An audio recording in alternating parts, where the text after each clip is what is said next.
to Picture Book Showdown, the video where we take two picture books and compare them head to head to find out which one is the champion. I'm Charlotte Glaze, and I'm an author and illustrator myself, and I am looking at picture books to find out which one is the best. Today we're going to talk about two going back to school picture books. The first one we're going to look at is Kindergarten, Where Kindness Matters Every Day. Words by Vera Ahiyya, the tutu teacher. Pictures by Joey Chou. Our second book is The World's Best Class Plant, written by Garton Scanlon and Audrey Vernick, illustrated by Lynnor Bontigao. We're going to look at three things to find out which one is the champion. We're going to look at the story, we're going to look at word choice, we're going to look at illustrations, and then we also have the kid meter to find out which story my kids liked the best. After we add the scores together, we'll have a total out of 100 points, and we'll find out which is the picture book champion. Let's look at Kindergarten first. This is what the flap says. Kindness is important to Leo's teacher, Ms. Perry, so she asks her students to help her create a kindness pledge poster for the wall. Juan suggests raising a hand to share, and Naomi adds helping a friend when they need it. But Leo is hesitant to speak up. Will he think of something to add to the kindness pledge? This fun and reassuring picture book, written by a kindergarten teacher and joyfully illustrated by Joey Chou, explores the many ways to be kind and celebrates a classroom where everyone feels welcome.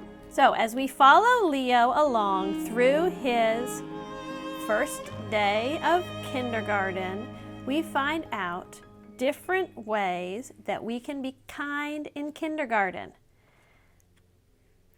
This is also a very reassuring story about starting school for all those who are just starting out, and it helps encourage thinking about other people and being kind and being a good friend in a lot of different ways. It has a lot of different ideas about how to be kind. At the end of the story, the teacher is asking for more ideas to put on the kindness pledge that they have made in class. And Leo doesn't want to speak up, but suddenly all his friends start saying ways that Leo has helped them throughout the day, all the ways that Leo has been kind. And he finds out through this that he doesn't have to be loud, but his actions can make a big difference in other people's lives, even if he's quiet like he likes to be. This is a great story. It teaches kids about kindness and being brave and making a difference in your actions and your words when you start school. Our score for the story in Kindergarten is 28. 28 out of 30. Next, let's talk about word choice. It's written in prose. It has a lot of dialogue, and there's a lot of personality in the different students, but I did notice there was a lot of students, so it was a little hard to tell who was speaking at each time. For my favorite part of the story, I'm going to read this page where all the kids are speaking up about Leo and what he did that day at school. Phew, Leo thinks as Ms. Perry calls on Lanisha, but then he hears his name. Leo helped me pick up my block pieces this morning after my city tumbled down. That was kind. Leo opens his eyes. More hands raise into the air. I saw Leo picking up a bandage wrapper when we went to the nurse's office. Leo was holding the door open for us at the library. I and Leo helped me get up when I fell in PE. Leo opened my lunch for me when I couldn't. Leo stands in wonder. This is my favorite part of the story, where he finds out that he can be kind in lots of ways, and I love that all the other people noticed his kindness and helped encourage him, which is also a very kind thing to do. So the total score for word choice is 19 out of 30. Next, let's talk about the illustrations. These illustrations are gorgeous. I love all the colors. I love the personalities of the different kids. Every child is unique and different, and there's excellent use of action. Everybody is doing something different with their bodies in every page, and I think that they also used different colors to express emotions throughout the book. My favorite spreads, this is one of them, is when they're doing art and all the kids are making different things in art. As you can see, the style is stylized with lots of details and kind of like a collage in some areas. This is my favorite one. This is when Leo realizes that he is ready for kindergarten, and you can see the symbolism that they have in the background. It looks like he's a lion, and all the different cool patterns and parts, everything that he's learned throughout the day. There's little pieces of it in this page, in this spread, and honestly, the pictures in this book really bring this book up to top notch. The total score for illustrations is 30 out of 30 for this book. Finally, the kid meter. Kindergarten got a 7 out of 10 for my kids, and this is a great story for you if your kids are starting kindergarten.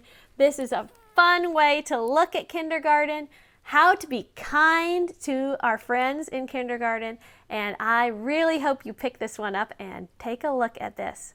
All right, our second book today is The World's Best Class Plant, and this is a story about how a class does not have a class pet like the other classes. They only have a class plant, and their reactions to that, because some kids are not too impressed with having a class plant instead of a class pet. Room 107 has a cockatiel. Room 108 has a chinchilla. Even the art room has a bearded dragon. But in room 109, Arlo's classroom, there is a plant. A mostly green, hardly growing, never moving plant. Even though it doesn't squeak, whistle, or whimper, Arlo's teacher says the plant is more than enough excitement for us. But what could possibly be exciting about a plant? Let's take a look at the story first. I think the whole point of this story is that plants can be friends and that a plant is a good pet. So this story follows the adventures of Arlo's classroom as they try to decide what to do with the class plant. And they finally decide to give the class plant a name, and after they name the class plant, they find that it's a lot more interesting. Suddenly, they want to take care of it better.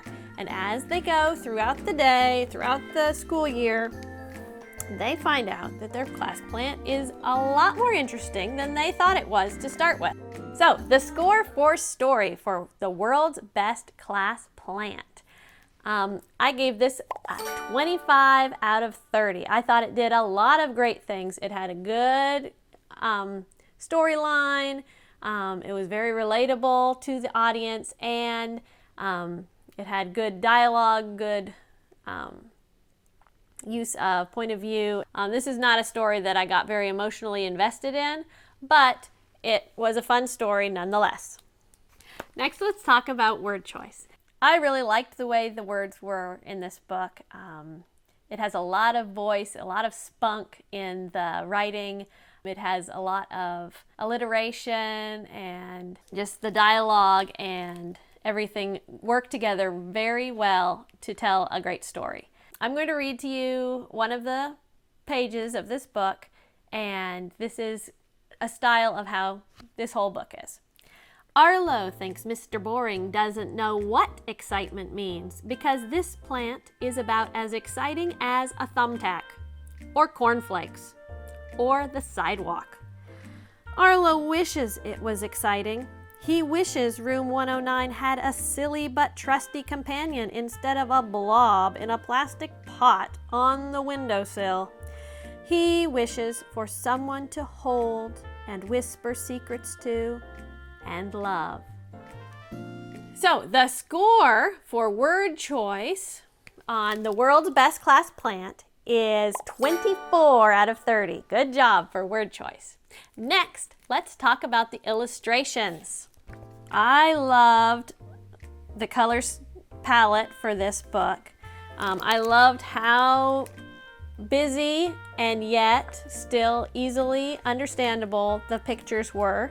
And you could tell parts of the story with the pictures that weren't said in the words, such as what time of year it is. Here they are all decorating pumpkin things, so it must be October. And I also thought it was interesting how the illustrator got the focal point by putting the outlines on the part that is most important in the picture, but then leaving it just the colors in the parts that are just the background. So I thought that was a very interesting choice, and it works very well to see all the kids or the plant just pop out from the background there. The pictures have a lot of action, they have emotion. So the total score for illustration is 27 out of 30. And the score for my kid meter for the world's best class plant was 6 out of 10. All right, we've looked at both books and we've scored the words and the story and the illustrations and the kid meter. Now let's see what the total scores are to see who is our champion. For kindergarten, the total score is 84 out of 100. And for the world's best class plant, the total score is 82 out of 100. Great job, kindergarten. You are our champion this week. Thank you so much for tuning in. I hope that you like this sneak peek of the world's best class plant and kindergarten. And I hope that you check out these books and find out which one you like best. Please leave a comment below and let me know, and tell me what other books you'd like me to review on Picture Book Showdown. Comment below which one you like best and be sure to like and subscribe. Bye!